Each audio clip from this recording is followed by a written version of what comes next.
Hello and welcome to this recorded webinar on what strong writers do. I'm Christina Quinn, the director of CSU Rates. This is a re-recording of a session that we held earlier. We wanted to make sure that folks had opportunity to speak openly and to be able to do some workshop and kind of self-assessment. And so you have that same opportunity. However, just note that we won't be pausing for you to be able to do that. We will consider base habits. We'll talk about that in a moment and where those come from. We'll do a quick assessment. If you need the PDF, please email me or Kimmy, csurates@coloradostate.edu, and we're happy to send that out to you. We'll talk about our list of what it is that strong writers do or don't do. And again, if you need the PDF, please reach out and let us know. Consider, as I'm talking and taking you through the content and the material, what actions resonate most for you? Which ones would you like to consider or work on most? And at the end, we'll cover some reminders and some resources. The base habits, these are behavioral, artisanal, social, and emotional habits around writing, comes to us from the work of Helen Sword. She wrote a book, oh gosh, about 10 years ago now on the stylish academic writing, where she surveyed around 1,000 articles and kind of looked at what structures they had, what jargon they contained, other things. And she wrote a book detailing out what is stylish academic writing. And when she was doing the tour for that book, most of the questions from the audience had to do with how did she write the book? How did she put it together? They really wanted to know kind of the practical side of sitting down and doing the work. And so she then went and found 100 successful academic writers, interviewed them. She surveyed more than 1,000 academic writers and pulled together some sort of understanding so that she could address these questions of like, well, how do we do this? Her immediate response had been, well, I read Robert Boyce's book, Professors as Writers, where he recommends you sit down for at least half an hour every day and you do this. But what she found was that 85% of the people that she interviewed and surveyed are not writing in that way. You can be highly successful as an academic writer, as a researcher, but not be doing the same thing as everyone else. So that encouraged her to consider what are the things that people are doing and how do we classify them or understand them. And so she came up with this base habit formation of behavioral habits, artisanal habits, social habits, and emotional habits. We've had Helen Sword come and speak at CSU last year around this time. She did a great job and she shared out her base habit system, and I've been working with it for a number of years. I think that it's really super useful for us to be able to get a quick grasp of how it is that we're doing as writers. That those behavioral habits are the ones that are your routine actions. What do you kind of just do regularly? Your artisanal habits, those are the ones related to your writing skill, your style, your craft. The social habits have more to do with how it is that you're engaging with your writing community, with others. Do you have writing support and other things? And then your emotional habits, your thoughts and feelings, ultimately about writing. So we can do a quick self-assessment that comes to us from Helen Sword's work. You don't have to have the PDF to do this. I'll enlarge the 4 categories in a moment, and you can just do a quick self-assessment on a page. It is nice to have the grid, but you can also draw your own visual grid with a paper and pencil, and then put, artisanal, behavioral, social, emotional on your axes, and then you can get your quadrants down. So you don't have to have the PDF to be able to do this. Behavioral habits are, she asks about writing every day, so are you doing this well? Yes, excellent, 9 to 10, good but uneven, unsatisfactory, or terrible, and I feel unproductive most of the time. These are not judgments. This is a place for you to get a momentary self-assessment. Your behavioral habits may shift and change depending on the semester, right? Where you are in your career, any number of what's happening in your family life. There's any number of things that can influence your behavioral habits, but it's good for you to get a measure right now on how you're feeling and doing with that. Your artisanal habits. Next category of skills as a research writer, right? They're highly developed, right? You're confident, comfortable, they're moderate, they're underdeveloped, or they feel very weak. These can change a fair amount over time. We tend to feel increased confidence as we move through and experience writing more and more and build our careers. However, it may be that if you are entering in a new area of a field, you're moving into interdisciplinary studies, something that you haven't experienced before, maybe that you're writing in a new way, in new discourses and new languages, you're maybe needing to develop some additional artisanal skills at any point in time. Your social habits, how it is that you're engaged with productive conversations about your writing and work progress. So thinking about how often are you engaging? So that's one of her gauges, but you can just think about this even more broadly about how do you feel and how do you connect with others about your work and your social habits.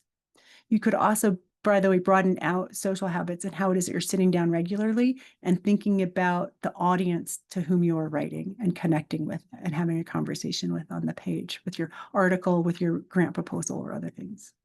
And then your emotional habits. How do you think about your writing, right? And positive, more positive than negative, more negative than positive, or strongly negative and hating to write. Again, these can change over time. It doesn't indicate any kind of uh, judgment, or there's no assessment here other than for you to do a quick diagnostic of how it is that you're doing with your own writing practices and processes. Notice that there's a wide variety of shapes that you might be able to come up with, and when you identify where you are, and you grid it out. And I love that Helen Sword is so open about sharing these. This is part of her research as well, and part of her workshops that she's given in the past.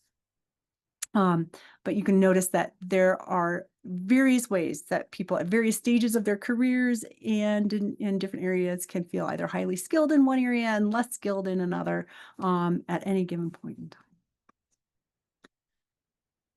Out of the work that Helen Sword had done in gathering all of her survey of more than 1,200 academic writers, and then her interviews with 100 academic writers, when they were coding the data from some of the narratives, what they realized was that there was a lot of description of writing as being frustrating or a synonym of frustration.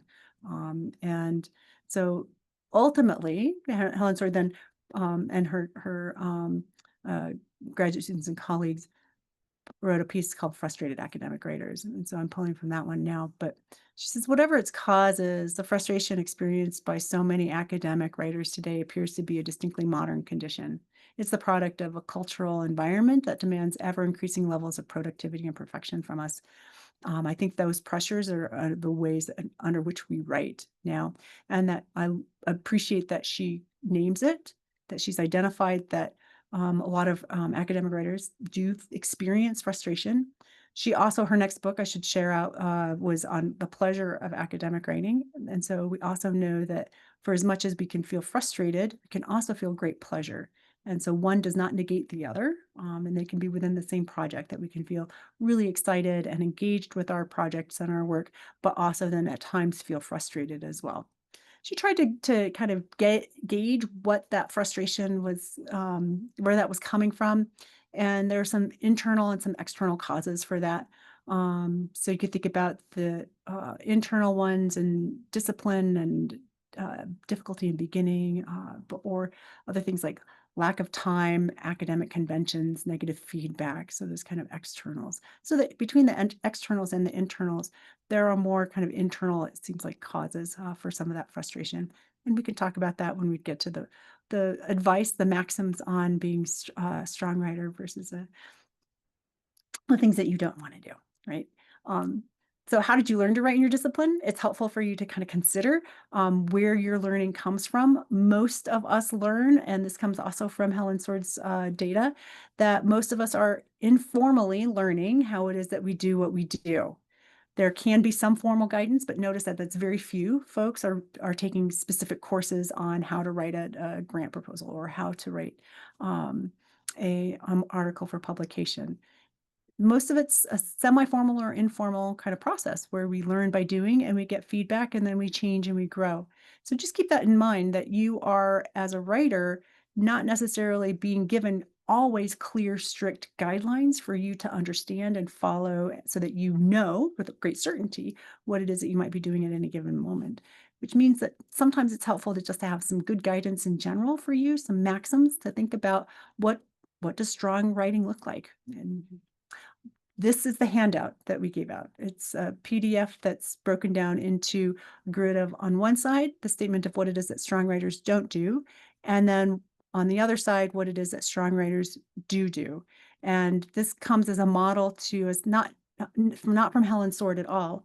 I'll talk about it in a moment. But these are generated by me and in conversation with students and colleagues at Colorado State University, talking about our writing and what do we experience and what do we know that's working really well? What do we do when we're feeling strong?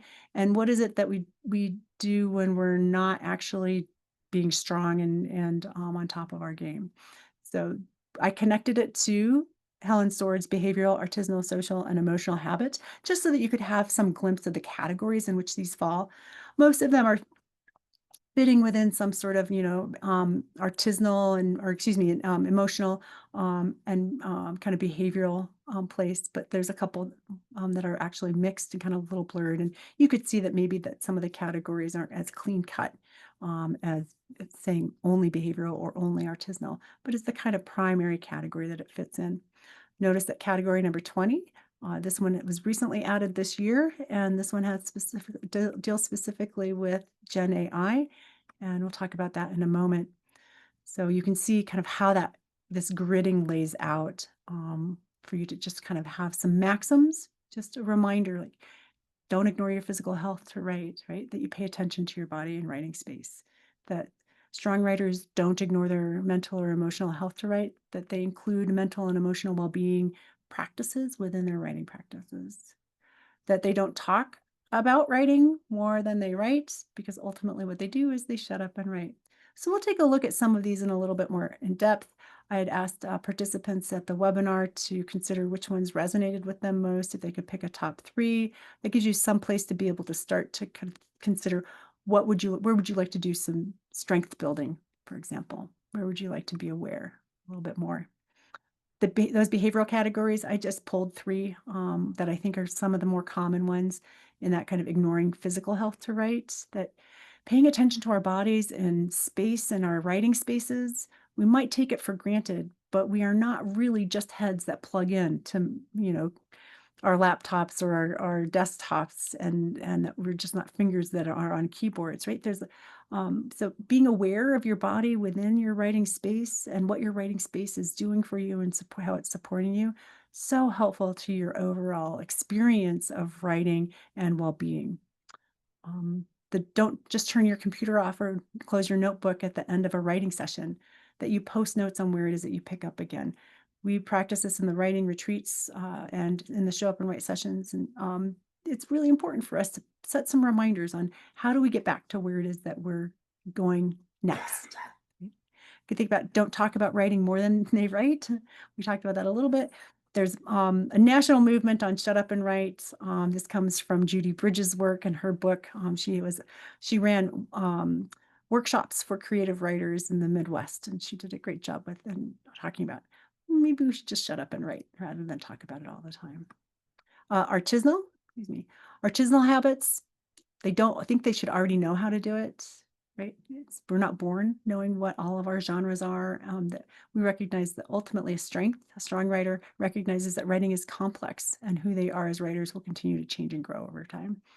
And continue to build those skills. Don't assume that you have to know it all, right, before you sit down. Sometimes I think that we tend to assume that that's what we need to be doing. And it's best if a strong writer is really going to write from where they are, and just that they know enough to be able to get started at that session and to move their project forward. Strong writers don't let deadlines prioritize their writing projects. Ultimately, they prioritize their writing based on first on contribution and meaningfulness, and then on deadline. Understand that deadlines are real. Deadlines do help us organize things, but if you are prioritizing always by externals and by what is urgent, you're unlikely to build out the meaningful work that you would want to over your career. You are also at risk of feeling less satisfied with what it is that you're putting out, the quality of work that you're doing. So just consider if that resonates for you. Some social habits that might resonate. Strong writers don't compare themselves to other writers. Mm. They compare texts and structure and style and contents, but not imagine attributes of other people. Once you start comparing yourself and saying, "Oh, I could never write like so and so," or "They are so, amazing," blah blah. Or what usually that's how it goes, right? They can do this, and then I cannot. That's a terrible place to be putting your own self in. But if you can look at someone's writing, right, that you appreciate, that you can see strength in, that you know that it's doing some of the good work that you would also like to be doing, maybe not same content, right? But you're looking at then how did they structure that out? How did they write that? How do they communicate with their readers? Right? Another social element, don't go it alone. Strong writers don't just assume that they are isolated and only on their own, right? They participate in their research and scholarly communities. They ask for and give feedback on their writing. So we're all part of a community, and our writing is always a social act. A couple of the emotional elements that might relate to you that strong writers don't assume that they will feel like writing later. I don't know if that's ever happened. You're like, oh, I don't feel like it now. I'll feel like it later. Chances are, if you don't feel like it now, you're not going to feel like doing it later either. So show up when you're scheduled, work the page, right? Do what you need to do. And then usually what happens is that people get engaged and they feel satisfied-ish, perhaps, or at least that they showed up, feel satisfied that they showed up. Um, Strong writers don't ruminate on tasks or external pressures. This is so common in academia. We've got so many pressures bearing down on us right now. They ultimately, strong writers, they think productively about their writing craft and projects, and the things that you can't control, don't try to control them. And oftentimes, rumination is about not just thinking productively about the next step and trying to sort out an idea. I mean, if you're doing that, that's a productive way of thinking about your project, and how to frame something or share something. Um, but if you're ruminating on a deadline that's looming, but you're actually not working on your work, if you are ruminating on what somebody said about your writing, and it hurt your feelings, but you're not actually taking any effort to understand where they're coming from, maybe it's a misunderstanding. If you're not actually actively working with that idea within your own work, or you're not just letting it go because you realize that it may have been hurtful, and it may have been commentary about your writing that may was not worth hanging on to, and then you need to work on letting that one go. So thinking about rumination, academe, we tend to ruminate a lot. We're in our heads a lot, but just pay attention to that one, because that is a place where you can exhaust yourself before you even get to sitting down and writing. And here's a combined one. What we know is that strong writers don't offload cognitively demanding tasks to Gen AI by default or when under pressure. We know from studies of largely undergraduates at universities and classroom settings where it is that they default to using AI, and it's often under pressure when they feel time pressure that they don't have enough time to be able to put their project together to do what they need to do, or they cognitively don't know, they don't understand enough about the topic so that they're at risk of not getting the grade that they want. And so in both of those instances, you can think about that pressure, and then you can expand that to the pressures that academics, researchers, scholars across their career will be experiencing with deadlines and cognitively demanding tasks. So what we want to do is we want to make sure that we set clear guidelines that are rooted in current ethical standards for our fields for how we will or will not use Gen AI, so that we can be proactive in that regard. That's a great writing strength. It's something for us to acknowledge, and for us to also consider then when we're encountering instances of lack of disclosure, lack of transparency, or instances when we expect that or suspect that someone has been using AI in ways that they should not in their writing. This comes to us, the framing for this comes from Emily Morin's work. She's a clinical therapist, and she wrote a blog posting on 13 things mentally strong people don't do. which then just took off. It was a quick set of aphorisms, kind of like, or maxims, like what we put together here for strong writers. And so she was then asked to write a series of articles, and then it became a book. So if you're interested at all in reading it, I highly recommend it. It's a quick read. It's just got some good reminders, and she's got some street cred. Not only is she a licensed and trained therapist, but she also has the experiential knowledge to be able to speak from where it is that she's developed some of the strength, the mental strength that she's talking about. So she's authentic, and I've really liked her approach. And so if you can look at our 20 things for what strong writers do or don't do list. It's inspired by Amy Morin's work. It's also includes kind of elements of Jolie Jensen's work from Write No Matter What. It includes elements, of course, from Helen Sword, where I have reframed and kind of talked about some of these maxims within the context of behavioral, artisanal, social, and emotional habits, just because I think it's easier for us to hold on to 20 things that are just like, there's a lot of like advice there for us to hold on to. So you can kind of pick and choose and see what speaks best to you. Some additional practical tips related to some of the kind of larger issues that most people have that are borne out in our research and studies. Robert Boyce, he just reminds us that to write regularly means that we are going to be over our career much more productive. And for if anyone is thinking, well, ChatGPT or Gen AI is going to make all of the difference in the world. Maybe there's a lot of production out there. There's a lot of AI slop. There's a lot more that could be produced when you're using generative AI to produce it. However, you've really got to question then, is that scholarship? And so far, what I've experienced, but also then what I've read, is that Gen AI is not ready for prime time for researchers and academics because that work is so highly specialized. The thinking is so highly um, expert and needs to be framed so carefully. So it still means that we need to be sitting down and doing some of that hard work, that deep work of regular writing. Ultimately, if you're binge writing, if that's one of the things that you know that you're putting writing off until it feels like you would want to do it, just note that binge writers don't produce right as much as regular writers. They tend to produce less even in sessions than the regular writers, because regular writers are more facile, right? More nimble or in shape, perhaps is the way to think about it. Uh, Binge writers tend to waste more time starting, getting engaged with the project, because you have to remember where you were, reacquaint yourself, right, with the project, and that you often might experience writing as grueling or kind of drudgery, and then may experience some form of depression and fatigue with that. So if this resonates with you, know that it may not be you as a writer, it is how regularly you're sitting down and doing your work. And so my recommendation would be practice with doing regular writing. There's a lot of advice out there. A number of folks have redone Robert Boyce's research and looked at kind of what happens when you write just regularly for brief periods of time. And it can be the lure that gets you into writing. Lure, right? That kind of draws you in to write.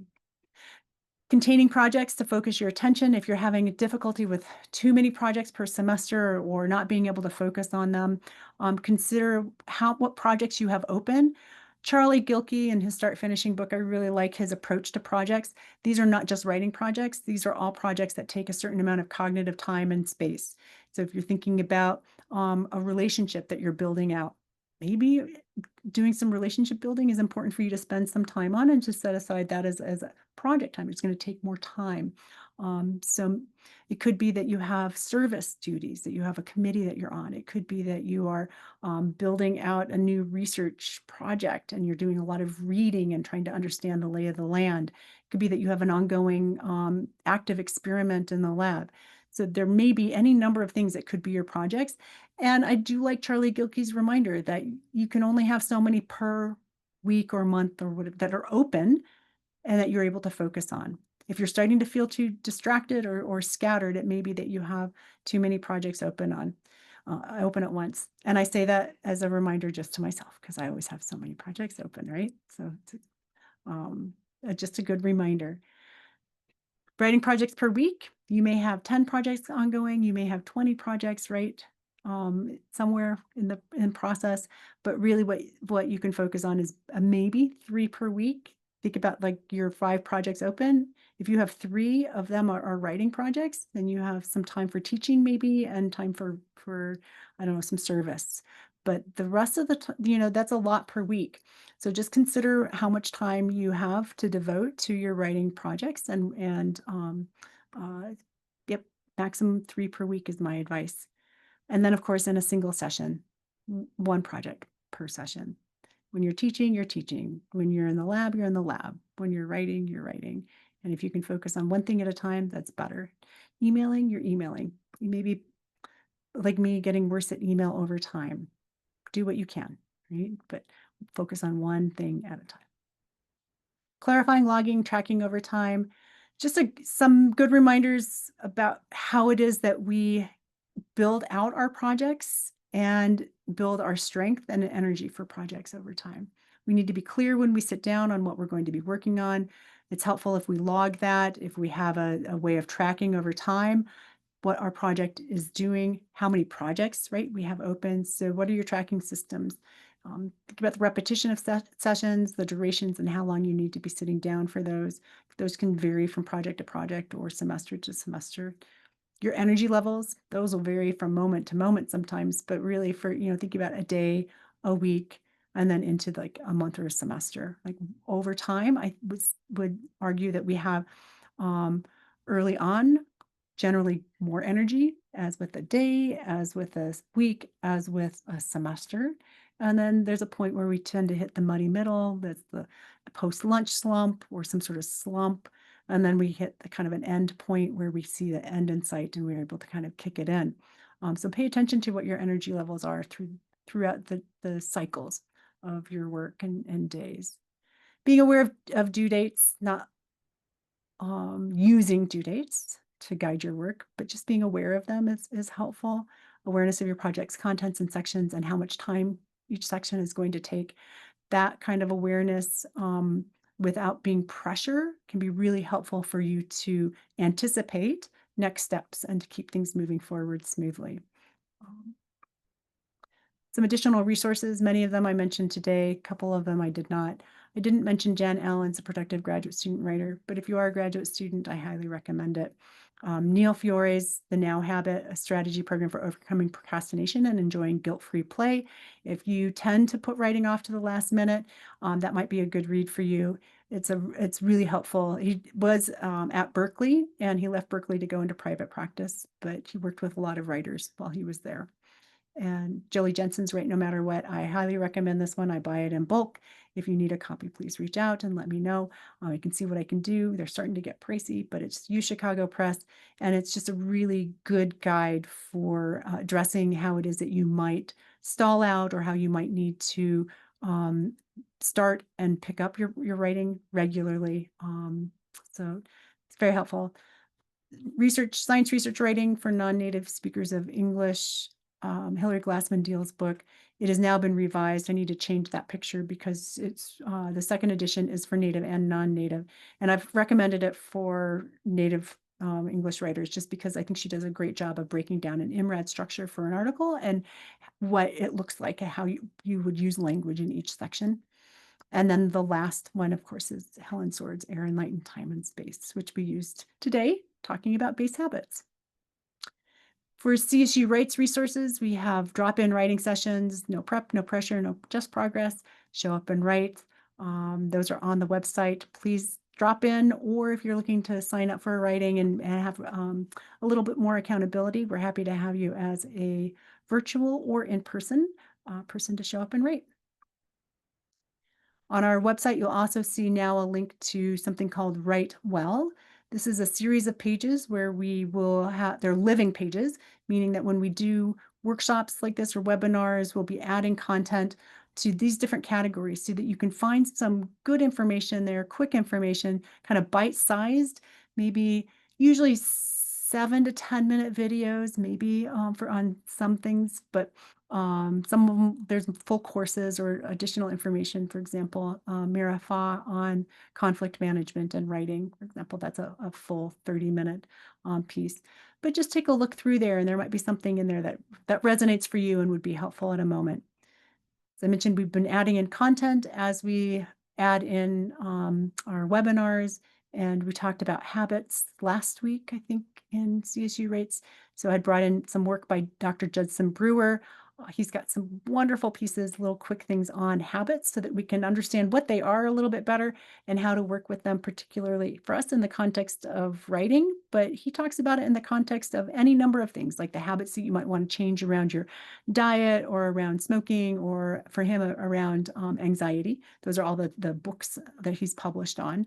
But it may be that you are interested in building out a positive habit, and it's great for that too. All right, so thank you so much for your time and attention. I'm glad that you made it this far in the webinar, and I look forward to seeing you at future CSU Rights events. Take care.